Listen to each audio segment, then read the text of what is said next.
National defence academy. तो कितने लोग को मतलब लगता है कि यहाँ पे हमको जाना चाहिए? इसमें से कोई है कि तैयारी कर रहे हैं उसका, एनडीए का? कभी सुने हैं इसके बारे में? अच्छा, क्या होता है ये? इसके माध्यम से कहाँ जाते हैं हम लोग? डिफेंस में हम लोग जाते हैं, इसके माध्यम से हम लोग ऑफिसर बनते हैं। ऑफिसर रैंक का ये एनडीए होता है। और इसके माध्यम से तीनों सर्विसेज में जा सकते हैं, जैसे एयरफोर्स होता है, आर्मी होता है, नेवी होता है। लेकिन इसका प्रोसेस होता है, और हमारा क्षेत्र में खास करके होता है कि लोगों को पता नहीं होता। जैसे मैंने एनडीए का नाम लिया तो इसमें से बहुत सारे लोग कहें कि मैं जानता हूँ, बहुत सारे लोग कहें कि मैं नहीं जानता हूँ। लेकिन आप सब 11th-12th में हो, और 11th-12th के बच्चों के लिए खास करके ये इतना अच्छा अपॉर्चुनिटी देता है कि आप 18 साल के एज में, 19 साल के एज में, 17 साल के एज में आप ऑफिसर बन सकते हैं। आप लीडरशिप कर सकते हो, आप जवानों को गाइड कर सकते हो। आप जानते हो ना कि मतलब ऑफिसर का काम क्या होता है? यानी कि हमारे जो सोल्जर होते हैं उसमें से ऑफिसर होते हैं कितने, वो गाइड करते हैं। यानी कि 50-60 ऐसे लोग होते हैं, उसको वो लोग गाइड करते हैं कि ये मिशन पे हमें जाना है, ऑपरेशन पे जाना है, तो उसको हमको कैसे मतलब डील करना है। जैसे हम सब देखते हैं ना, नेता लोग का क्या काम होता है? नेता लोग किसी भी प्रकार की परिस्थिति होती है हमारे देश में, वो लोग सोचते हैं कि अगर ये परिस्थिति से कैसे डील किया जाए। उसी प्रकार से ऑफिसर का काम होता है आर्मी में, एयरफोर्स में, कि हमें परिस्थितियों के साथ डील करनी है। और हमें उस चीज़ सीखने के लिए और इसमें जाने के लिए, ऑफिसर बनने का अगर आप सभी के अंदर चेष्टा है, जिज्ञासा है, तो आप सब बहुत आसानी तरीक़ा से इसमें जा सकते हैं। लेकिन एक प्रॉपर गाइडेंस चाहिए, एक प्रॉपर मार्गदर्शन चाहिए। वो कैसे मिलेगा? अगर आप इस सब के बारे में समझोगे तब। और उसी के लिए आज मैं यहाँ पे आया हूँ। अगर मैं अपने आप को इंट्रोड्यूस करा दूँ तो मेरा नाम दिलीप कुमार है। ऑलरेडी मैं रिटेन, यानी कि इसमें 2 स्टेज का एग्ज़ाम होता है एनडीए का। फर्स्ट होता है रिटेन एग्ज़ाम, उसमें 2 पेपर होता है, एक मैथमेटिक्स का पेपर होता है और उसके बाद एसएसबी इंटरव्यू होता है। तो यहाँ पे मतलब मैं 12th के साथ ही अपीयरिंग, फिर 12th में ही होने के बाद मैंने इसका एग्ज़ाम दिया, रिटेन एग्ज़ाम दिया। रिटेन एग्ज़ाम क्वालिफाई करने के बाद हम एसएसबी इंटरव्यू देने गए थे। एसएसबी इंटरव्यू में 5 दिन का एसएसबी इंटरव्यू होता है। बहुत सारे बंदे होते हैं कि पहला दिन ही आउट हो जाते हैं। उसमें केसेस होता है कि इसका कम्युनिकेशन स्किल वीक हो, क्योंकि इसमें हमारा इंग्लिश आना चाहिए। क्योंकि 5वें दिन में आपका ग्रुप डिस्कशन कराया जाए, हर चीज़ कराया जाएगा, तो आपको इंग्लिश बोलने आना चाहिए। अगर आपको इंग्लिश बोलने आएगा तो आप यहाँ तक जा पाओगे। तो पहला दिन बहुत सारे लोग आउट हो जाते हैं, लेकिन हम 5 दिन तक टिके थे। एट द लास्ट डे मैं वहाँ से आउट हो गया, यानी कॉन्फ्रेंस आउट हो गया। अगर उस दिन हम टिक जाते तो आज हम ऑफिसर बन जाते। लेकिन मेरा बैड लक था कि मैं नहीं बन पाया। लेकिन मेरा एक मिशन चला रहा हूँ मैं, कि अपने क्षेत्र के लोगों को गाइड कर सकूँ, अपने क्षेत्र के लोगों को मैं बता सकूँ कि जब मैं 5वां दिन तक ऑनलाइन करके आपके क्षेत्र से 5वां दिन तक जा सकता हूँ, तो आप सब क्यों नहीं सिलेक्ट हो सकते हो। इसलिए हम डीसी सर के माध्यम से परमिशन लेकर के हम गाइड करने जा रहे हैं, यानी हर अपने क्षेत्र में लोगों को बताने जा रहे हैं कि यहाँ तक ऑफिसर बनने के लिए, एयरफोर्स में हो, आर्मी में हो, चाहे नेवी में हो, आप कर्नल रैंक पे लेफ्टिनेंट बनने के लिए हमें क्या करना पड़ेगा। तो उसी के माध्यम से आज मैं आया हूँ। तो यह नेशनल डिफेंस एकेडमी, यानी कि आपका यहाँ पे ट्रेनिंग होगा। अगर आप बहुत अच्छा ढंग से एसएसबी निकाल लेते हैं, रिटेन निकालने के बाद एसएसबी इंटरव्यू निकाल लेते हैं, तो उसके बाद आप यहाँ जाओगे। ये उसका एनडीए का एक एकेडमी है, यहाँ पे 3 साल का ट्रेनिंग होता है। इसके बाद आपके चॉइस के अनुसार, जैसे आप एयरफोर्स में जाओगे तो एयरफोर्स का अलग बोर्ड है, नेवी का अलग है, आर्मी का अलग है, तो वहाँ पे 1 ईयर का ट्रेनिंग होता है। टोटल 4 ईयर का ट्रेनिंग होता है। उसमें उसके साथ साथ आपको ग्रेजुएशन भी करा देंगे और आपको एक प्रॉपर ऑफिसर बना करके निकालेंगे। तो आई होप आपको समझ में आया होगा कि आज हम इसके सारे प्रोसेस बताने जा रहे हैं। आप सभी को मतलब एट द लास्ट आप बहुत अच्छा समझना, क्योंकि मैं सोच रहा हूँ कि हमारे क्षेत्र के लोग आगे बढ़े। आप जैसे लोग 11th-12th, आप सोचो ना कि हम लोग क्या देखते हैं अपने क्षेत्र में, लोग 30 साल के हो गए हैं, 25 साल, 28 साल, वो लोग तैयारी कर रहे हैं, क्योंकि उन्हें प्रॉपर गाइडेंस नहीं मिल पाता है। हमारे क्षेत्र के लोग खास करके, हम लोग वैसी चीज़ नहीं सोच पाते हैं जहाँ हमारा अपॉर्चुनिटी है। यानी कि आप सोचो ना कि 12th बाद, आप 12th का इसमें कुछ प्रोसेस नहीं होता है। 11th-12th जैसे हम पढ़े वैसे आप लोग पढ़ रहे हो, मैथ पढ़ रहे हो, फिजिक्स का मैथ पढ़ रहे हो, केमिस्ट्री पढ़ रहे हो, बहुत सिंपल है। अगर आप अच्छे ढंग से उसका सिलेबस निकाल के पढ़ लेते हो, रिटेन निकाल लेते हो, थोड़ा कम्युनिकेशन कर लेते हो, और ऑफिसर के लिए जो वहाँ पे चेक होता है, आप बहुत अच्छा समझ जाओगे क्या का प्रोसेस है, मैं बता दूंगा। तो आप वहाँ तक जा सकते हो इन द एज ऑफ 18-17। तो इसका भरने का, वैकेंसी भरने का प्रोसेस होता है हाफ 16 टू हाफ 18, यानी कि विदिन, यानी कि 16.5 साल से 18.5 साल आपका एज हो रहा है, तो आप इसमें वैकेंसी फिल कर सकते हो। और आप मेहनत कर दिए तो आप एक ऑफिसर बन सकते हैं, और इसकी सैलरी की बात नहीं करनी है। ये इसका सैलरी बहुत एडवांस होती है। यानी आप सोच ही रहे हो कि आप ऑफिसर बनेगो तो अलॉट ऑफ सैलरी मिलेगा आपको खास करके।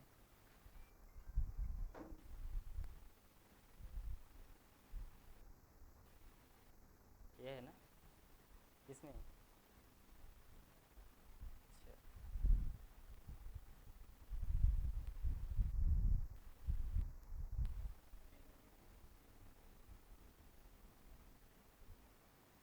अच्छा ठीक।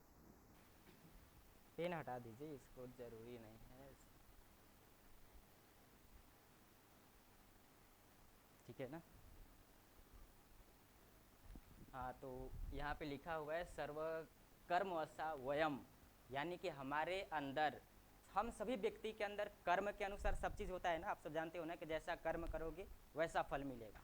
जैसा कर्तव्य करोगे, आप मान के चलो 11th-12th में हो, जैसा आप मेहनत करोगे एवरी डे, आप जितना समय दे रहे हो आप अपने सिलेबस को लेकर के, अपने एग्ज़ाम को लेकर के, वैसा आपको उसका रिजल्ट मिलेगा। इट इज़ ऑफकोर्स सबको जानते होंगे कि हमारा रिजल्ट पाना है अच्छा। हम सब गार्जियन भी, हमारे टीचर भी बोलते हैं कि अगर हम अच्छा से पढ़ाई करेंगे तो हम अच्छा मुकाम हासिल कर पाएंगे।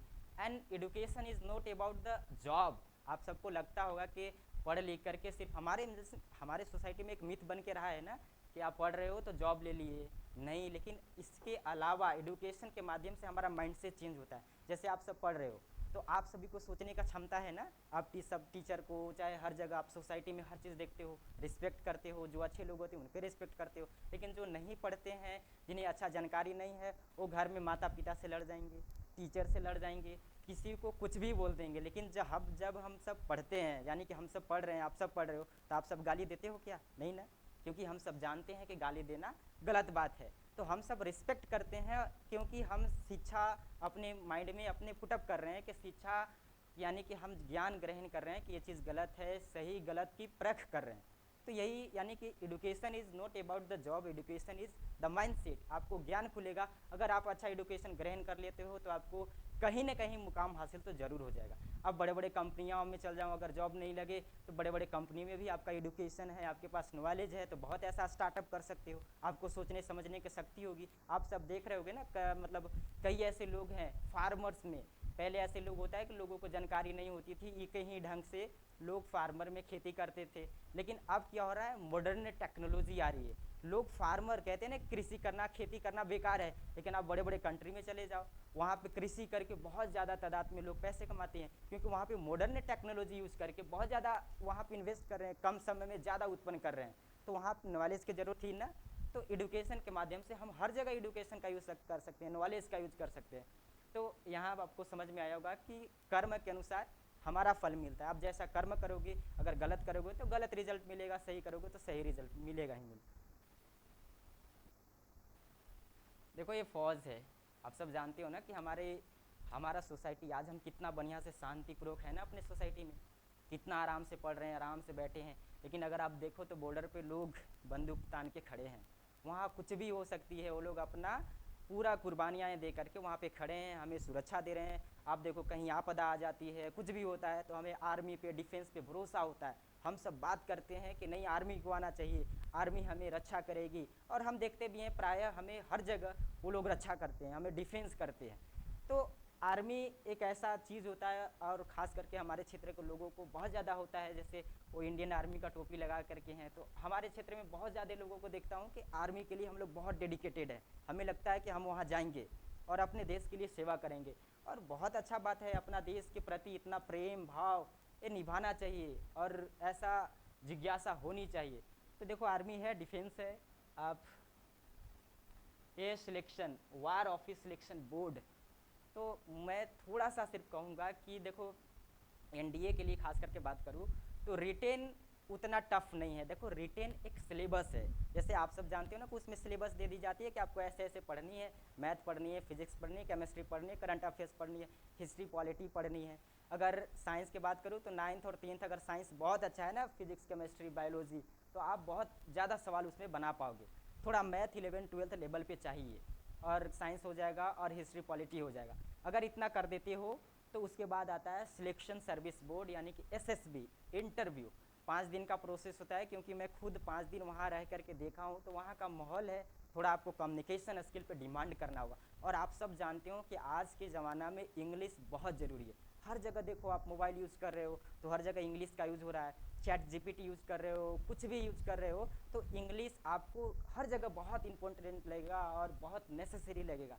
तो हम तो इतना आशा करूँगा कि आप सब थोड़ा बहुत इंग्लिश पे फोकस करो, क्योंकि अब हमारा ज़माना, हमारा सोसाइटी चेंज हो रहा है, इंग्लिश की डिमांड हो रही है। हर कोई, आप इंग्लिश सीख लोगे तो कहीं भी आपको ऐसा फील नहीं होगा, यानी कि बाहर टूरिस्ट प्लेस पे भी जाओगे ना, जैसे देश से बाहर जाओगे तो आपको इंग्लिश में कम्युनिकेशन करना पड़ेगा। और इंग्लिश में कम्युनिकेशन के लिए थोड़ा आपको डिमांड रखना होगा, क्योंकि हिंदी के अलावा इंग्लिश अगर सीख लेते हो तो पूरा वर्ल्ड में, पूरा विश्व में इंग्लिश ही एक ऐसा लैंग्वेज है जो हर जगह आप यूज कर सकते हो। यानी अलग अलग, जैसे इंडिया का हिंदी है, दूसरे देश का दूसरा चीज़ है, लेकिन इंग्लिश आपका मैंडेटरी है।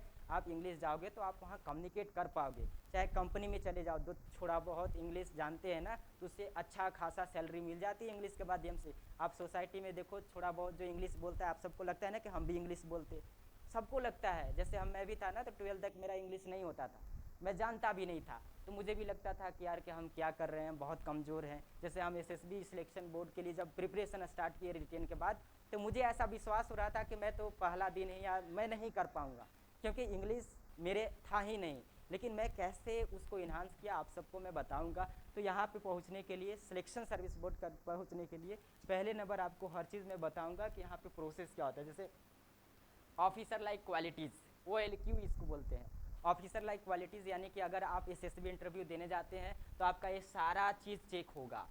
सारा चीज़ चेक होने का मतलब है कि वो सारे लोग ये सब क्वालिटीज़ देखेंगे आपके अंदर कि है कि नहीं। यानी कि आपको वो ऑफिसर बनाएंगे तो थोड़ी ना किसी को उठा करके वो लोग ऑफिसर बना देंगे। अब तो देश को चौपट कर देगा ना, मान के चलो कि ऐसा लोग को उठा लिए जिसका माइंडसेट गड़बड़ है, जो हैंडल नहीं कर सकता है प्रेशर, वो जा करके वार सिचुएशन झेल पाएगा? नहीं झेल पाएगा। अब जब ऑफिसर ही नहीं झेल पाएगा तो आप जैसे लोग जो सिंपल सोल्जर गए हैं उनको कैसे वो वार के लिए इनकरेज कर पाएगा, कैसे बता पाएगा, कैसे लड़ा पाएगा? आप देखोगे ना, तो ऑफिसर एक शब्द भी बोलता है ना, तो उसके पीछे बहुत बड़ा कारण होता है। ऑफिसर एक शब्द बोला तो पूरा सोल्जर एकदम स्ट्रिक्ट हो जाते हैं। तो ऑफिसर को ऐसा होना चाहिए कि आपके पास ऐसा क्षमता, ऐसा डेडिकेशन, ऐसा ऐसा मतलब डिसिप्लिन होना चाहिए कि आप लोगों को एक चीज़ वार के लिए भेज रहे हो तो लोग मोटिवेटेड रहे। अब सोचो ना कि आर्मी लोग को पता होता है ना कि हम वार में जाएंगे तो हमको गोली से तो मारेगा ही लोग, अब हम मारेंगे या वो मारेगा। लेकिन वहाँ पे लोग तैयार हैं कि मरेंगे तो मरेंगे, लेकिन मारेंगे ज़रूर। वो किस लिए तैयार है? उनको पता है कि हम मर भी सकते हैं, लेकिन उनका मोटिवेशन अंदर है कि हमें देश की रक्षा करनी है। अपने अपने घर में बैठे लोग, अपने देश में बैठे छोटे भाई बहन को रक्षा करना है, इसलिए मेरा जान चला जाए तो चल जाए, लेकिन हम दुश्मन को मारेंगे। तो ऑफिसर के ऐसा डेडिकेशन होना चाहिए। तो पहला नंबर में है प्लानिंग एंड ऑर्गेनाइजेशन। जैसे प्लानिंग एंड ऑर्गेनाइजेशन जैसे होता है ना कि ये देखो क्वालिटी है। अब organising and planning and organising के बारे में बताऊं तो देखो, इसके लिए हमें बहुत ज़्यादा इस क्वालिटी को डेवलप करेंगे। ऑफिसर क्वालिटीज़ कैसे डेवलप कर सकते हैं उसके बारे में बताने जा रहा हूँ। तो प्लानिंग एंड ऑर्गेनाइजिंग क्या होता है, जैसे आपको बताता हूँ। आप सोचो ना कि सितंबर आ रही है ना, 5 सितंबर, टीचर डे ऑर्गेनाइज करते हो ना, चाहे कुछ भी ऐसा प्रोग्राम होता है तो हम लोग ऑर्गेनाइज करते हैं। डांस कंपटीशन हो, सिंगिंग कंपटीशन हो, तो हम लोग ऑर्गेनाइज करते हैं। तो उसमें हम लोग क्या करेंगे कि दिमाग लगाएंगे। हर जगह एक माइंडसेट है, आप ऐसा मत जियो। आप मान के चलो कि इनमें से बहुत सारे लोग हैं आज से, चाहे जिनके अंदर डिफेंस में जाने की इच्छा है, आप आज से सोच लो कि हमें एक यानी कि डिफेंस की तरह, एक ऑफिसर की तरह माइंडसेट रखना है। आप सब देखे होंगे सैनिक स्कूल में, चाहे एनसीसी जो करते हैं, सैनिक स्कूल में होता क्या है, ये सब पहले से ही उनको सिखाया जाता है। मैं खास करके बोलूँ ना, तो मेरा ग्रुप में 9 का ग्रुप बना था एसएसबी इंटरव्यू, 9 में से एक बंदा का सिलेक्शन हुआ, वो था सैनिक स्कूल से। और मैं उसके जगह, मतलब मेरे से ज़्यादा उसका क्वालिटी या कुछ नंबर मिला, उसके मिलने के पीछे कारण था कि वो सैनिक स्कूल से था और उसका सिलेक्शन हो गया। सैनिक स्कूल में देखो, ये सारा चीज़ आप जब से जाओगे तब से वो लोग स्टार्ट कर देंगे बताना। तो आप देखो, मैं बताना चाहता हूँ कि प्लानिंग और ऑर्गेनाइजिंग कैसे कर सकते हैं। मान के चलो 5 सितंबर है, इसमें से कुछ ऐसे लोग होंगे जिनको हेड बनाया जाता है ना, कि आप पैसा कलेक्ट करना, फिर सारा गिफ्ट लाना, केक लाना, हर चीज़ करते हैं हम लोग। तो वहाँ पे दिमाग को पुटअप करो कि हम किस तरीक़ा से ऑर्गेनाइज करें कि सब लोग हमें नाम ले, सबको लगे कि हाँ, इसको हम लोग जिम्मेवारी दिए थे, इसने बहुत अच्छा काम करके दिखाया। तो ये देखो, प्लानिंग एंड ऑर्गेनाइजिंग हर जगह कर सकते हो। सोशल एडजस्टमेंट, जैसे हम सबको लगता है ना, हमारा सोसाइटी मीट है कि गार्जियन कहते हैं कि पढ़ रहा है तो सिर्फ पढ़ना है, लेकिन नहीं, अब देखो सिर्फ पढ़ रहा है तो पढ़ना है, मान के चलो कि एनडीए रिटेन तो आप पूरा मेहनत करके निकाल लिए, लेकिन एसएसबी इंटरव्यू में फेल हो जाओगे ना, क्योंकि वहाँ तो आपको खोजेगा क्वालिटी, क्या आप प्लानिंग ऑर्गेनाइजिंग कर पाते हो कि नहीं, आप सोशल एडजस्टमेंट कर पाते हो कि नहीं, क्योंकि लीडर का काम होता है, जैसे बहुत ज़्यादा आपदा संपत्ति होता है, देखो कि आर्मी लोग पुल बना देते हैं, बहुत जल्द पुल टूट गई, लोग उधर फंसे हुए हैं, तो बहुत कम समय में वो लोग पुल निर्माण कर देते हैं, क्योंकि वो लोग अरेंजमेंट करते हैं, प्लानिंग करते हैं कि कम समय में कैसे हम पुल का निर्माण कर दें, कम समय में हम कैसे कुछ कर दें, यानी कि वार आ गया, एकदम पता चला कि हमारे देश में आतंकवाद लोग घुस गए हैं, तुरंत प्लानिंग वो लोग करते हैं कि उसको कैसे टैकल किया जाए, कैसे उसको हम लोग घेर करके दुश्मन को मार दे। बहुत ऐसा ऑपरेशन सिंदूर में सुने होंगे, चाहे देखे होंगे कि ऑपरेशन सिंदूर हुआ, जैसे आप सब पहलगाम अटैक में देखे कि 26 लोगों को गोली मार के आतंकवादी लोगों ने मार दिया। उसके बाद आप सभी ने देखा कि ऑपरेशन सिंदूर हुआ, ऑपरेशन सिंदूर में 9 जगह 9 ठिकानों पे हमारे आर्मी लोग पाकिस्तान में बम गिरा करके उनका जो रहने खाने का जगह था उसको डिस्ट्रॉय कर दिया। वो कैसे हुआ होगा, दूसरे देश में सोचो कि वो लोग बर्बाद कर रहे हैं, घर डिस्ट्रॉय कर रहे हैं, कैसे पॉसिबल है, क्योंकि वो लोग बैठ करके प्लानिंग किए कि देखो ऐसे ऐसे हमको करना है, वहाँ पीसीस का संकेत मिल रही कि इनके रहने जगह है तो वहाँ मारेंगे, ऐसा भी नहीं। वहाँ पे आप सभी ने देखा कि नाइट में लोग गिरा है, वहाँ पे एक भी कैजुअलिटीज़ नहीं हुआ, सिंपल लोगों को, वहाँ सिर्फ आतंकवादी लोग मरे थे, 9 जगह 9 ठिकाने था। तो वो सब प्लानिंग करते हैं, और प्लानिंग के लिए हम लोग सिंपल सिंपल अगर स्टेप लेते हैं अपने जीवन में तो हम सीख सकते हैं। जैसे हमने बोला 5 सितंबर को कर लो, अपने स्कूल में पढ़ते हो 26 जनवरी 15 अगस्त आए तो आप भाषण दे दो, आप वहाँ पे ऑर्गेनाइज कराओ, तो ये सब सिंपल सिंपल क्वालिटीज़ से आप ये सब डेवलप कर सकते हो। दूसरा हम सोशल एडजस्टमेंट पे बात कर रहे थे, जैसे यहाँ पे आप इफेक्टिव ये सब देख रहे हो तो ये सब समझ जाना, मैं सिंपल 4 बताऊंगा, 4 के अंदर ही ये सारा चीज़ आता है, तो उतना तो समय नहीं है, आप सबको भी पढ़ाई करना होगा, तो ज़्यादा मैं समय नहीं लूँगा, कम समय में मैं सारा चीज़ बताने का प्रयास करूँगा।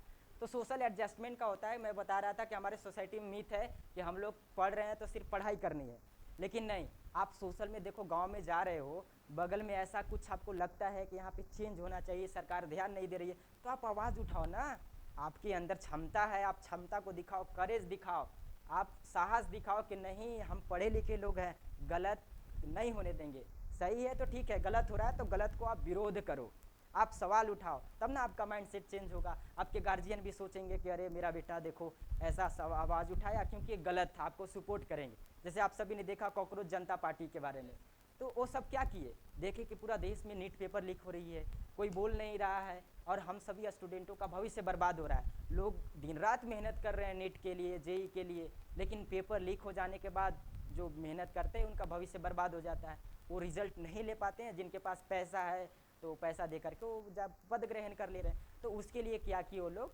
आवाज़ उठाएं। अब आप सभी ने देखा कि धर्मेंद्र प्रधान एजुकेशन मिनिस्टर को इस्तीफा देने पड़ा, तो आप सब रिजल्ट देख रहे हो कि विरोध करना चाहिए, गलत है तो हम लोग आवाज़ उठाएंगे चाहे कहीं भी हो। तो ये सोशल एडजस्टमेंट है कि आप देख रहे हो गलत तो उसके लिए विरोध करो। और डिफेंस में ऐसा होता है कि हम सब गलत नहीं होने देते, आप सब देखते होगे कि उसका उन लोग का डिसिप्लिन ही अलग होता है।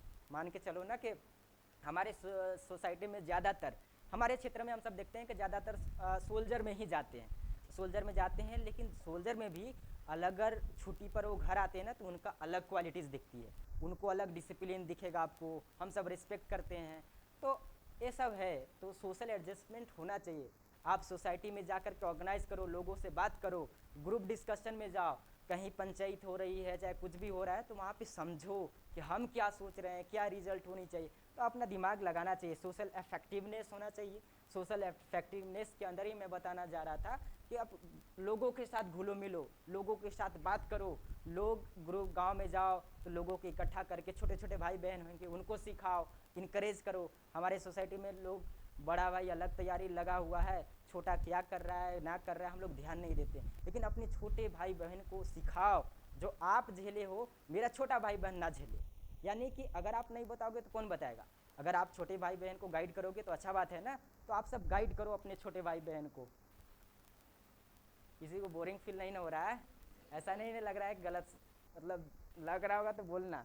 अब देखो डिफेंस के बारे में मैं बता रहा था कि देखो डिसिप्लिन होता है, आप सबको मैंने बोला मतलब बताया कि अगर आप आर्मी ये सब में देखते हो तो डिसिप्लिन बहुत इंपॉर्टेंट है। हम लोग देखो सिंपल रहते हैं ना घर में, तो देखो ऐसे आराम से रहते हैं, फिल्म से क्लिप लिया गया है, लेकिन आराम से रहते हैं, मतलब मस्त हैं, कोई नहीं। लेकिन आप डिफेंस में जाओ ना, तो वहाँ पे सोने का तरीका, खाने का तरीका, चलने का तरीका, हर चीज़ चेक किया जाता है। तो देखो ये ऐसा था, लेकिन जब फौज बना तो देखो ऐसा बन गया। तो ये चेंजेस लाता है हमारे मतलब माइंडसेट चेंज करता है। आप भी ऑफिसर बनोगे ना, तो जहाँ एकेडमी मैंने बोला 3 साल के लिए आपको सारा चीज़ तैयार कर देंगे। आप इस स्थिति से इस स्थिति में बन जाओगे, और आपको सोसाइटी में चलोगे ना तो लगेगा कि कोई चल रहा है। तो देखो इट इज़ चेंज होता है, ये सब चेंजेज है कि हमारे सोसाइटी में सब परिवर्तन होता है। मनसा कर्मा वाचा आप सब जानते हो कि हमारे देखो थॉट्स, यानी कि हम सब सोच क्या रहे हैं। अब जब हम सोच रहे हैं तो उसको इम्प्लीमेंट करेंगे ना। मतलब कि हम सोचे कि 15 अगस्त या 5 सितंबर के ले लो, क्योंकि 5 सितंबर को हम लोग बहुत खुशी के साथ मनाते हैं, क्योंकि हम भी आप जैसे ही कोचिंग में पढ़ते थे तो बहुत धूमधाम से मनाते थे। लगता था कि 5 सितंबर आया है, ऐसे करेंगे वैसे करेंगे, डांस में पार्टिसिपेट करेंगे। तो देखो हम लोग पहले सोचते हैं, सारा चीज़ तो दिमाग से ही चलता है। पहले दिमाग में थॉट्स आता है कि नहीं हमको इस चीज़ का तैयारी करनी है, फिर हम लोग इम्प्लीमेंट करते हैं। जैसे आप सभी 10th पास हुए होंगे तो आप सभी सोचे होंगे कि हमें साइंस लेनी है। अब साइंस के माध्यम से कहाँ जाना है, कैसे जाना है, तो ये सब पहले थॉट्स आता है, फिर हम लोग एक्शन करते हैं, कर्मा। यानी कि पहले मानसा कर्मा वाचा, पहले सोचो फिर एक्शन करो, और फिर वहाँ पे स्पीच। आप सब सोचिए, जब एक्शन करोगे तो आपको वहाँ पे नॉलेज मिलेगी, आप लोगों के बताओगे। आज मैं क्या किया, पहले मैं थॉट सोचा, यानी कि एग्ज़ाम दिया, फिर एसएसबी दिया। अब मुझे लगा कि हमको लोगों को बताना चाहिए, अपने छोटे भाई बहन को बताना चाहिए। तो मैं ऐसा स्टेप लिया, तो उसी के माध्यम से आप सभी को मैं इनकरेज कर रहा हूँ। अब इसमें से कितने सारे लोग अच्छे समझेंगे, उस स्टेप लेंगे, वैसा एग्जाम्पल लेकर के बढ़ेंगे तो बहुत अच्छी होगी। ये मेरी मेहनत है, मैं कोशिश कर रहा हूँ कि आप सभी को मैं बता सकूँ जो मैं फेस किया हूँ। जैसे मैंने बोला ना कि अपने छोटे भाई बहन को इनकरेज करो, बताओ कुछ पद के लिए कि मैं नहीं कर पाया लेकिन आप करो। उसी तरीक़ा से मैं 5 दिन तक रह करके लास्ट डे आउट हो गया, लेकिन मेरा अब जिज्ञासा है कि हमारे क्षेत्र के लोग आगे बढ़े, वहाँ तक पहुँचे, ऑफिसर बने। तो देखो यही है मानसा कर्मा वाचा। ये देखो एसएसबी इंटरव्यू में आपको सब चीज़ चेक कर लेते हैं, वो आप किस प्रकार से बने हुए। आप मान के चलो कि बहुत ऐसा चीज़ होता है, आपको लगेगा कि झूठ बोल के निकल जाएंगे, लेकिन वहाँ पे ऐसा नहीं होता, आपको हर चीज़ चेक कर लेते हैं वो लोग। 5 दिन रखते किस लिए, आप देखो ना कि यूपीएससी आईएएस आईपीएस बनते हैं ना, उनका 1 दिन का इंटरव्यू होता है।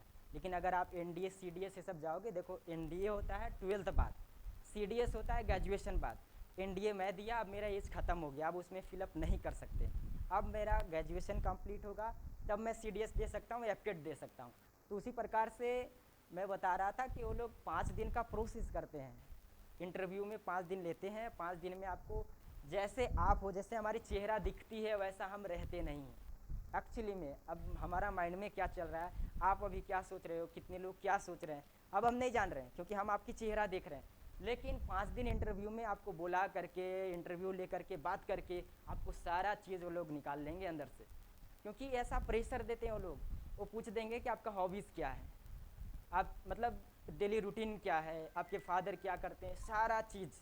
इट मीन्स 5 दिन मैंने रहा तो एक एक समय, एक एक मिनट ऐसा गुजरा जो लगा कि टेस्ट ही हो रहा है। इट इज़ नॉट अबाउट कि सिंपल हम लोग रह रहे हैं। 5 दिन वहाँ आपको बगल में ऑफिसर रहेगा, हर चीज़ चेक कर लेगा आपके अंदर से, आप कैसे हो, क्या हो, हर चीज़। तो इट इज़ के मतलब झूठ नहीं बोल सकते हो, ईमानदारी के साथ जीना है। आप तैयारी करो तो ईमानदारी के साथ तैयारी करो। आप प्रिपरेशन कर रहे हो तो ऐसा होना चाहिए कि नहीं, एक स्टेप लिए हैं कि हमको तैयारी करना है तो मन से करो। क्योंकि हमें मान के चलो कि इसके प्रिपरेशन के लिए आप 11th में हो ना सारे लोग, तो 11th से स्टार्टअप कर दो कि थोड़ा बहुत हम लोग पार्ट टाइम में इसका तैयारी करेंगे और अपना बोर्ड पे भी फोकस करेंगे। अब बोर्ड अगर अच्छा से पढ़ लिए ना तो ये तो हो ही जाएगा, रिटेन बहुत आसानी तरीक़ा से हो जाएगी। लेकिन इसका मेन दिक्कत है एसएसबी इंटरव्यू। छतरपुर से बहुत सारे लोग, आई थिंक 2-3 के बारे में मैं जानता हूँ, रिटेन तो निकाल पाए थे लेकिन वो पहला दिन ही आउट हो गए थे, क्योंकि उनका कम्युनिकेशन पे फोकस नहीं कर पाए थे और वैसा क्वालिटीज़ डेवलप नहीं हो पाई थी।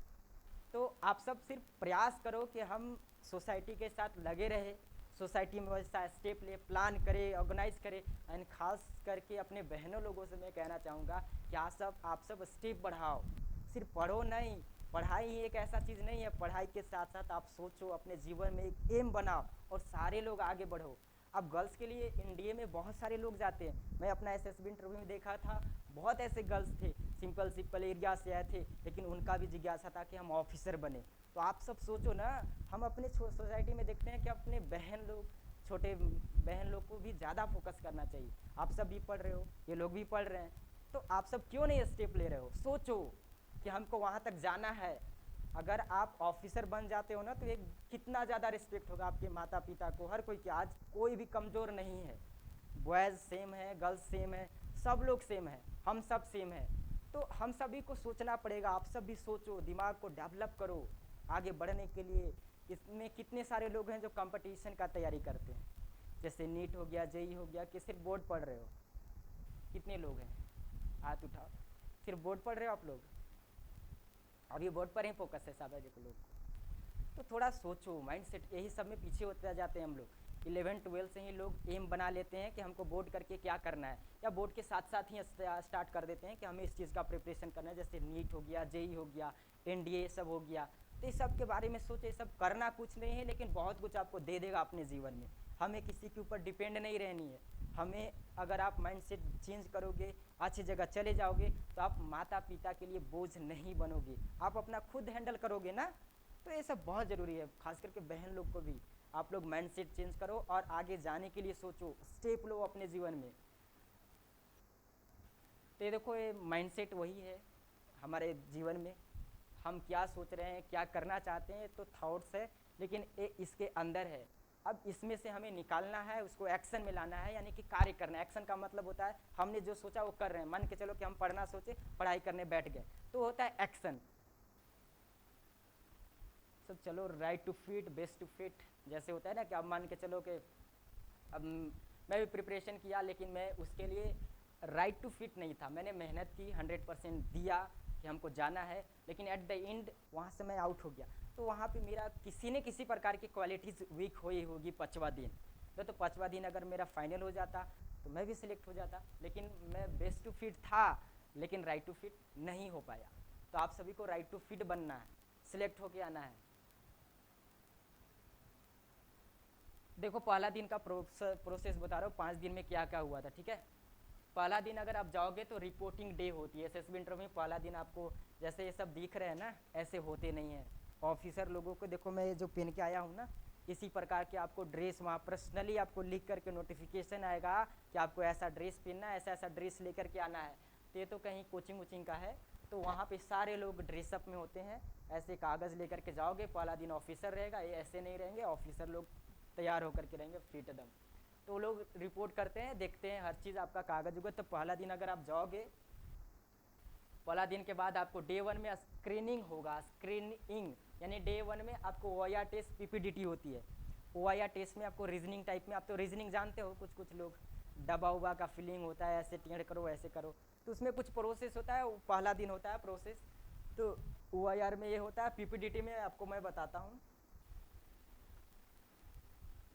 ये देखो, ये दबा हुआ रीजनिंग का बता रहा था।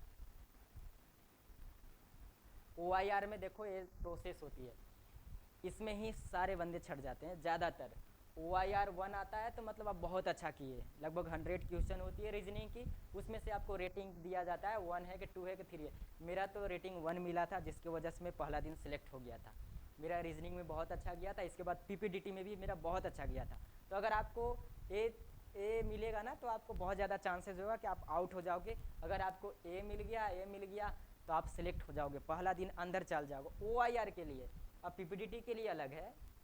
देखो, PPDT की प्रोसेस है, मैं दिखाता हूँ आप सभी को पिक्चर। देखो, इसमें किसी को कुछ पता चल रहा है? चाहिए, इसको मैं नहीं दिखाता, ऐसा पिक्चर दिखाया जाए आपको। सबको दिख रहा है ना? ये पिक्चर में आपको क्या दिख रहा है? किसी को पता चल रहा है?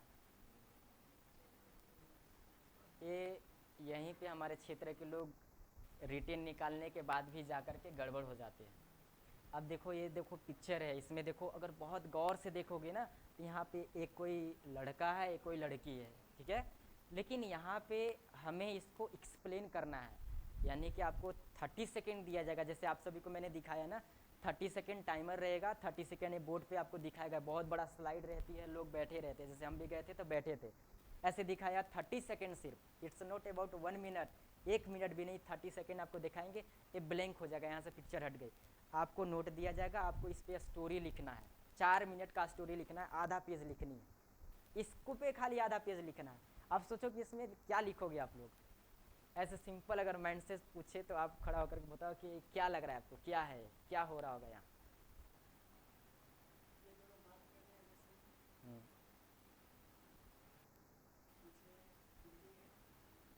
अच्छा, ऐसे लजाना नहीं, देखो मेरा भी यही कंडीशन था, मैं जब भी स्टार्ट किया था ना तो कब क्या आप सबको नॉलेज नहीं है, जब मैं बताऊंगा तो आप सबको जिज्ञासा लगेगा, अरे यार ये तो मैं भी जानता था। जैसे आप बैठ जाओ, बहुत अच्छी बात है कि इसमें दो लोग हैं और बात कर रहे हैं, तो देखो इसको हमको पॉजिटिव ढंग से लेनी है, बहुत ऐसा चीज़ आपको दिखाया जाएगा इसमें ना, आपको लगेगा कि नेगेटिव कुछ गलत चीज़ हो रहा है, लेकिन आपको उसको भी पॉजिटिव ढंग से लेना है, क्योंकि आप आर्मी डिफेंस हो, आपको कुछ अच्छा चीज़ लिखना है। तो इस पिक्चर में देख लोग बात कर रहे हैं, तो अगर हम एग्जाम्पल से सोचें ना कि यहाँ पे देखो हाथ लग रहा है ना, यहाँ पे कोई ऐसे कर रहा है, रोने टाइप में लग रहा है, और ये लग रहा है कुछ समझा रहा है, तो देखो ऐसा एग्जाम्पल सेट करो कि क्या कब होता है, आप सोसाइटी में देखते होगे ना। अब मान के चलो कि मैं एग्जांपल लेता हूँ कि हमारे आर्मी बैकग्राउंड के लोग खास करके, क्योंकि हम लोग अभी आर्मी ये सब के बारे में सोच रहे हैं, तो उसी से एग्जांपल ले लेते हैं, ठीक है। आर्मी के लोग जब घर से बाहर जाते हैं जॉब के लिए, जब मन छुट्टी पे आएँ और फिर जब जाने लगते हैं ना, तो लोग मायूस हो जाते हैं, घर के लोग रोने लगते हैं, थोड़ा सब जानते हैं ना कि आर्मी में क्या होने वाला है, वहाँ जाएगा तो कब क्या हो जाएगा कुछ कहना नहीं है। तो लोग जा रहे हैं, तो मान के चलो कि उसकी बहन है, और ये जब जा रहा था तो रोने लगा, तो ये समझाता है कि कोई बात नहीं सिस्टर, चुप हो जाओ, मैं देश सेवा करने के लिए जा रहा हूँ, आप सब सुरक्षित रहो, मैं अच्छा काम करूँगा, मैं कोशिश करूँगा कि मैं सही सलामत रहूँ। तो ये समझा रहा है, तो इसमें देखो ज़्यादा मैं नहीं बताऊँगा, क्योंकि आप पढ़ोगे तो बहुत कुछ सीखोगे। It's not about the one picture, पहला दिन तो एक पिक्चर दिखाते हैं, दूसरे दिन 12 पिक्चर दिखाते हैं आपको, और 12 पिक्चर पे स्टोरी लिखनी है, और ऐसा ही दिखेगा, आपको फ्रेश दिखेगा भी नहीं, तो पीछे क्या है नहीं है, लेकिन इस पर बनाना है स्टोरी, ऐसा बनाना है कि मतलब पॉजिटिव हो, और थोड़ा सा अब मान के चलो कि मैंने बोला तो आप सबको लगा ना कि आर्मी लोग जाते हैं तो सही में रोने लगते हैं, इसमें मायूस टाइप में मुझे हाथ से लग रहा है कि रो रही है ऐसा टाइप में, तो ऐसा इंटरेस्टिंग लगेगा, मतलब आप सब सीखोगे तो ऐसा ही है पहला दिन। फिर इसके बाद जब वो लोग पिक्चर दिखा दिए, आप स्टोरी लिख लिए, तो सारे लोगों को ऐसे बैठाएंगे वो लोग, हम लोग 15 ठो बैठे थे, ऐसे चेयर था, यहाँ पे ऑफिसर बैठा था, और हम लोग बात करते हैं कि पिक्चर में हो क्या रहा था। जैसे हम लोग इसी में से मान के 10 लोग हैं, ऐसे बैठ गए, कोई ऑफिसर यहाँ बैठा है जैसे बैठा हुआ है, उसमें बात करेंगे कि देखो तुम बताओ तुम क्या सोचे उसमें पिक्चर में, ये सारा चीज़ तो आपको इंग्लिश में ही बताना पड़ेगा कि सर मेरा माइंडसेट के अनुसार। कितने लोग देखो वहाँ पे मैंने सीखा, आर्मी के लिए मैंने एग्जांपल लेके चला कि चलो घर से बाहर निकलते हैं जाते हैं, तो लोग घर के मायूस हो जाते हैं, लेकिन कितने लोग कहेंगे कि कितने माता पिता होते हैं कि कहते हैं कि घर से बाहर मत जाओ, तैयारी करने हम लोग जाते हैं तो माता पिता को लगता है ना, मम्मी रोने लगती है कि नहीं बाहर दिक्कत होगा, कैसे खाना बनाएगा, दिक्कत होगा ना हर लोग को। अभी भी 10th बाद बहुत सारे लोग प्लानिंग कर रहे होंगे कि नहीं हमको बाहर जाकर तैयारी करनी है, होता है ऐसा, क्योंकि हम सब आप ही के जैसे हैं, ठीक है। तो ऐसा होता है, तो कितने लोग कह दिए कि सर बाहर कंपटीशन तैयारी करने जा रहे थे, बड़े कॉलेज में पढ़ने जा रहे थे, मम्मी के साथ सब दिन रहा था तो मम्मी मायूस हो गई, मम्मी बोल रही थी कि नहीं यहीं से तैयारी कर लो। तो ऐसे करेंगे तो इसमें सारे लोग अपना अपना तर्क देंगे, ऑफिसर को जो अच्छा लगेगा वो सिलेक्ट कर लेगा कि चलो इसका माइंडसेट अच्छा है, ऐसा स्टोरी सही बनाया है। तो इसमें प्रोसेस होता है। फिर ये दो चीज़ होती है, पहला दिन दो चीज़ आपको होगा। पहला नंबर उसमें मैंने देखा कि पहला दूसरा 5 रेटिंग था OIR के लिए, रीजनिंग वाला। फिर इसके डिस्कशन के लिए, अब पिक्चर में देखो जो अच्छा से तैयारी नहीं किया, अच्छा से समझ नहीं पाया पिक्चर को, तो पहला दिन तो आउट हो जाएगा ना, क्योंकि बता ही नहीं पाएगा। इट्स नोट के पहला खाली स्टोरी लिखना है, यहाँ पे जाकर डिस्कशन भी करनी है।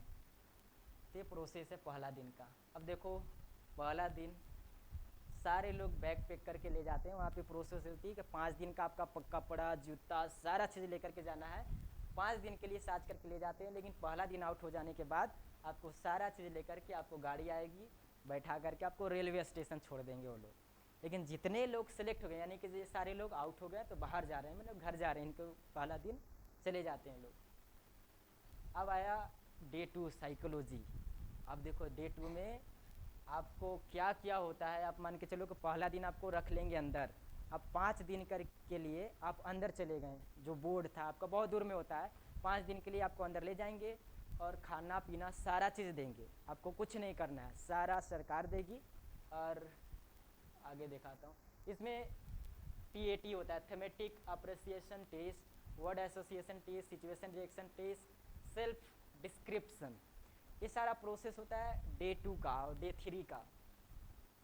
इसमें देखो पिक्चर है ना, ऐसा ऐसा पिक्चर दिखाया जाएगा, कुछ क्लियर भी रहेगा, कुछ हैजी भी रहेगा। इसमें 12 स्टोरीज दिया जाएगा, 11 हो रहेगा, उसमें पिक्चर रहेगा, और 12वां नंबर पे जो रहेगा वो ब्लैंक रहेगा, आप अपने से लिखो कुछ भी। तो आपको पिक्चर के माध्यम से ही इमेज करके आप तैयारी करोगे तो आपको टीचर लोग बता देंगे कि 12वां पिक्चर में लिखना क्या है। तो ये सारा चीज़ है। 12 पिक्चर, अब देखो मैंने एक पिक्चर दिखाया तो आप सब कंफ्यूज हो गए, लेकिन आपको 12 पिक्चर के साथ हैंडल करना है। ये दूसरा दिन का प्रोसेस है। देखो ऐसा ऐसा पिक्चर दिखाया जाएगा आपको, मतलब आप देख करके सोचो कि इधर पानी टाइप में गिरने सा लग रहा है, ये इंडिकेट कर रहा है कि उधर मत जाओ। ऐसे तो लगता है ना कि वही कह रहा होगा कि उधर मत जाओ, क्योंकि उधर देख लो कैसा सिचुएशन बनी हुई है। तो ऐसा ही इमेज फ्रेम करके हम लोग स्टोरी लिखते हैं। तो इतनी हार्ड नहीं है, अगर तैयारी कर लोगा, मेरे लिए हार्ड नहीं है, 4 मिनट के लिए मैं आराम से लिख सकता हूँ। लेकिन आप सब जब सीखोगे तब अच्छा से सीख पाओगे, क्योंकि इसमें बहुत ऐसा स्टेप आपको बताया जाएगा कैसे कैसे सोचना है, कैसे लिखना है। ऐसा ऐसा पिक्चर दिखाया जाएगा। मुझे लगा कि ये सब ले लेता हूँ आप सभी के लिए। अब ऐसा देखो, ऐसा सिचुएशन बनती है, इधर देखो पानी वर्षा टाइप में लग रहा है ऐसा। इसमें क्या सोच रहे हो आप लोग? हाँ, हवा भी चल रहा है, देखो हवा का ये देखो इंडिकेट, बादल सा है, वाटर सा है। चलो आप लोग, आप बताओ इसमें क्या सोच रहे हो? डरना नहीं है, जो सोच रहे हो से बताओ आप बस। इसमें क्या लग रहा है आपको?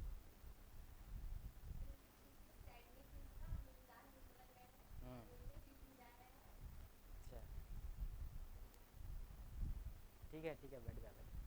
तो इसमें देखो हाथ से तो इशारा से ऐसे करने के बाद तो लगता है ना कि कोई मायूस टाइप में है, रोने टाइप में है, या उदास लग रहा है। अब पानी गिर रही है, अब पानी गिर रहा है तो हम लोग बाहर क्यों जाएंगे? अब इसमें सवाल है ना कि पानी गिर रहा है तो ये मायूस क्यों है, और घर से बाहर क्यों, इधर कुछ नहीं दिख रहा है, सड़क है, घर से बाहर क्यों है? अब क्वेश्चंस करने के बाद ही आंसर मिलता है।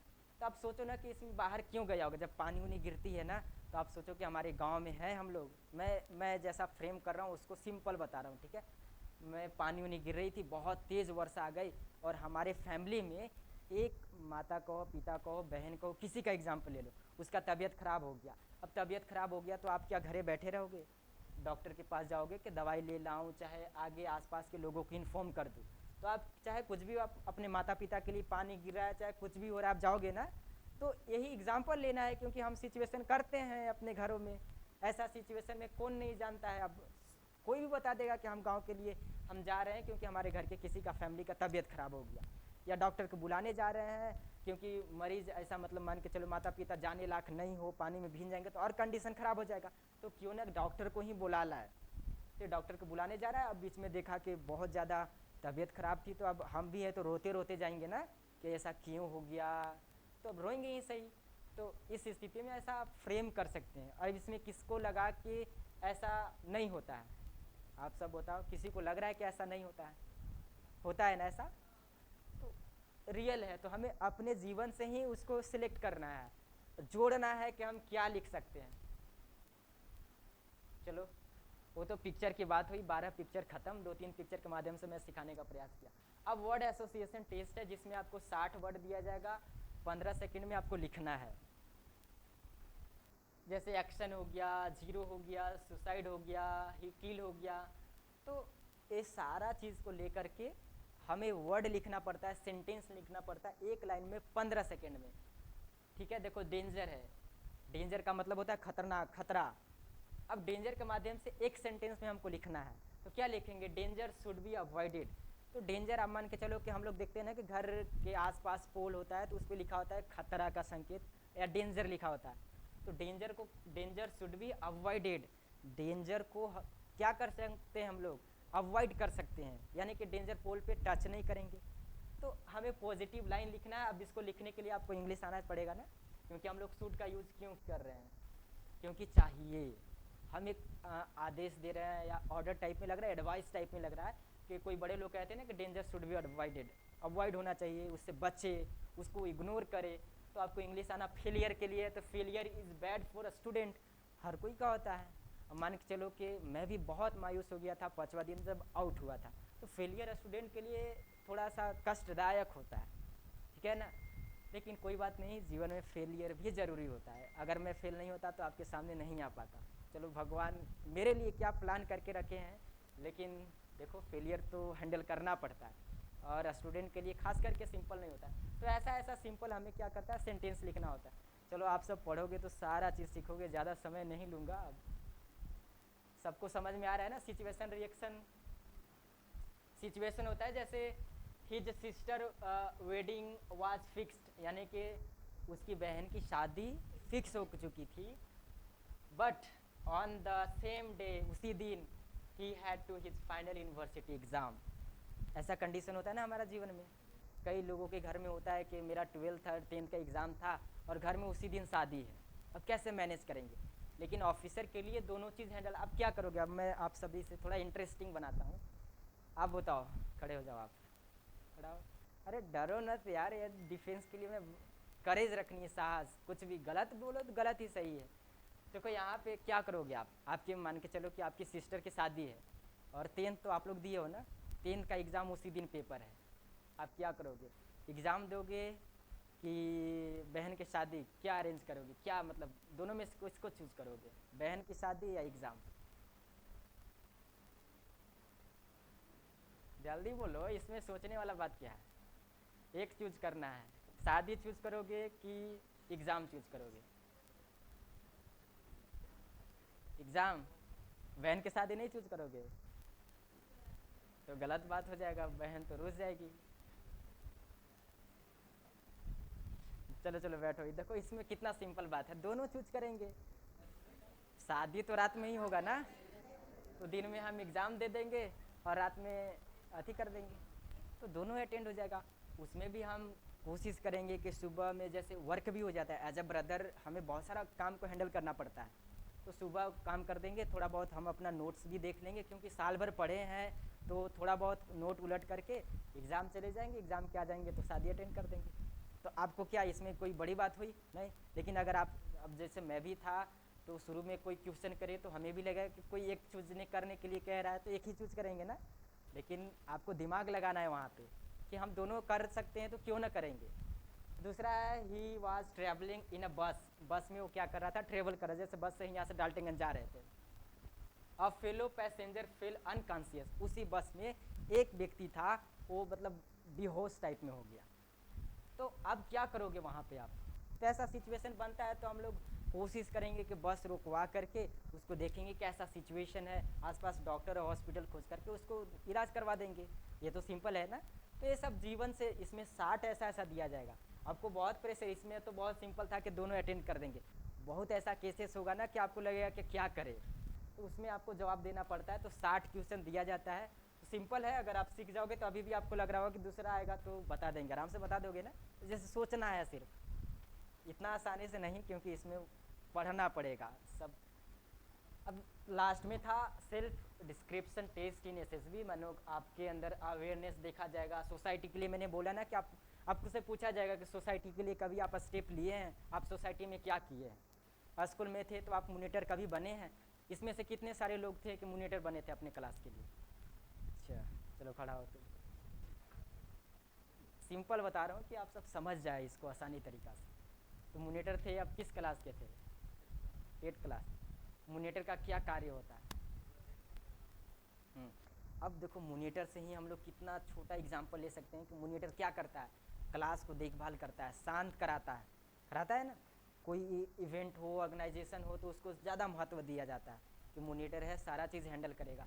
आप मोनीटर को ही आप सोचो कि एक लीडर है, क्लास के लिए तो लीडर ही हुआ ना, कि इतने सारे लोग हैं उसमें से मोनीटर है।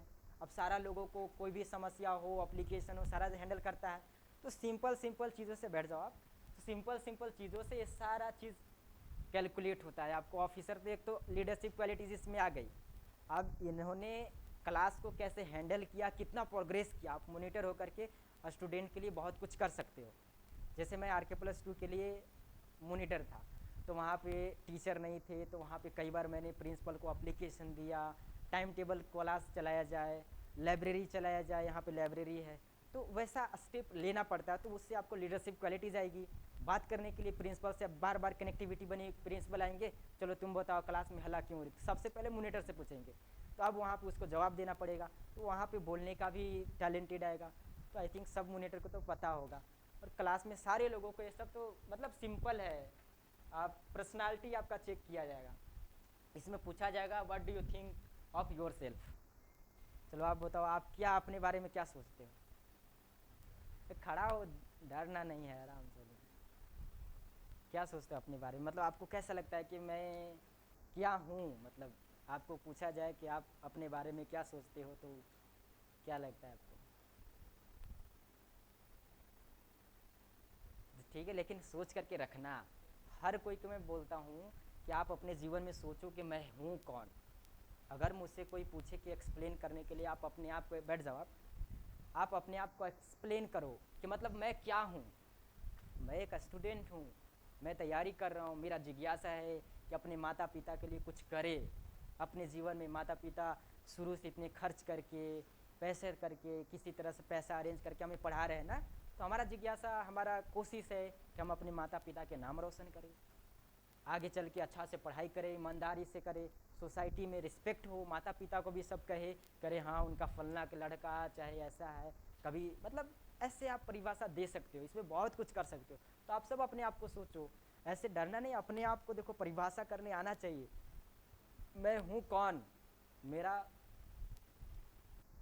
चलो ग्रुप डिस्कशन ये सब होगा, बैठा करके थोड़ा ग्रुप डिस्कशन में आपको एक्सप्लेन करना होगा, बताना होगा। ग्रुप डिस्कशन में बहुत सारा प्रोसेस होता है, लेकिन आप इस क्षेत्र में जाओगे तो बहुत चीज़ सीख जाओगे। ठीक है, सर का भी इंक्वायरी आ गया है कि टाइम हो गया है, तो ये सब सारा चीज़ तीसरा चौथा दिन जीटीओ टास्क ये सब होता है, उसमें सारा चीज़ आपको रेसिंग ये सब कराया जाएगा। सिंपल, इसमें फिजिकली ऐसा रनिंग नहीं होता है कि आपको 5 मिनट में 6 मिनट में दौड़ करना है। आपको 3 साल वो लोग ट्रेनिंग करा रहे हैं, 3 साल आपको पैसा भी देंगे और ट्रेनिंग भी कराएंगे।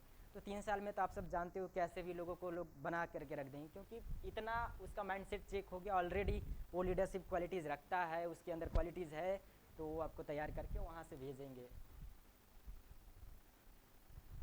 यानी कि जिस दिन मैं आउट हुआ, यहाँ से मैं आउट हुआ था, यहाँ 15 ठो लोग बैठते हैं, 15 ऑफिसर जैसे है ना, जस्ट इसी ड्रेस में, एक मेन होंगे, साइड में होंगे, साइड में यहाँ बगल में चेयर होता है, यहाँ पे आपको बैठना रहता है। तो आप जाओ, बहुत सारे प्रश्न पूछते हैं लोग। तो मेरा बैड लक था कि इन्हीं में से इन्हीं ने कम नंबर दिया और मैं वहाँ से आउट हो गया। तो ये लास्ट डे होता है, 5वां दिन होता है कॉन्फ्रेंस, तो यहीं से 5वां दिन है। इस दिन अगर आप सिलेक्ट हो गए तो आप एक ऑफिसर बन जाओगे। मेरिट में, मतलब मेरिट लिस्ट आता है तो नंबर रिटेन में अच्छा खासा होना चाहिए। तो मेरा रिटेन में बहुत अच्छा खासा नंबर था, यानी कि मेरा था 455, 455। अरे कैसे, अच्छा इतना था। एनडीए का कटअप कहो तो 305 का, कभी 320 का, 325, इतना से ज़्यादा नहीं जाता है, और ये भी कितना 900 में बराबर। अच्छा, ये सब मेरा जानकारी नहीं है, कभी ये सब ऑपरेट किए नहीं है। तो ये मेरा इतना ज़्यादा था, अगर मेरिट भी कहो तो ज़्यादा नहीं जाता है, 360 का, 380 का जाता था। अगर मैं इंटरव्यू में सिलेक्ट हो जाता, मेरा 455 था, मेरा अच्छा खासा रैंक आ जाता। इट्स नॉट अबाउट द कि मैं सिर्फ निकालता, मेरा ओवरऑल ऑल इंडिया रैंक बहुत अच्छा था, लेकिन लास्ट दिन मैं यहाँ से आउट हो गया। And it's all about the SSB interview. तो मुझे आशा है कि मैं 5 दिन का प्रोसेस सारा चीज़ मैंने बताने का कोशिश किया आप सभी को, और आप सभी को भी इंटरेस्टिंग लगा होगा। कितने लोगों के तो लग रहा होगा कि तो क्या हो रहा है, लेकिन देखो अपनी लाइफ में आगे बढ़ने के लिए अगर ये सब आप दिमाग में पुटअप करते हो तो बहुत ज़रूरी है। आप सिंपल सिंपल स्टेप लेकर के अपने जीवन में बहुत आगे बढ़ सकते हो। तो आप सब सिंपल स्टेप लो अपने सोसाइटी के लिए, और प्रयास करो कि कुछ पॉजिटिव ढंग से अपना सोसाइटी करे और कुछ स्टेप ले अपना जीवन में। तो आई होप, मुझे आशा है कि आप सभी को बहुत अच्छा लगा होगा। तो आप सब स्टेप ले, और thank you, all the best.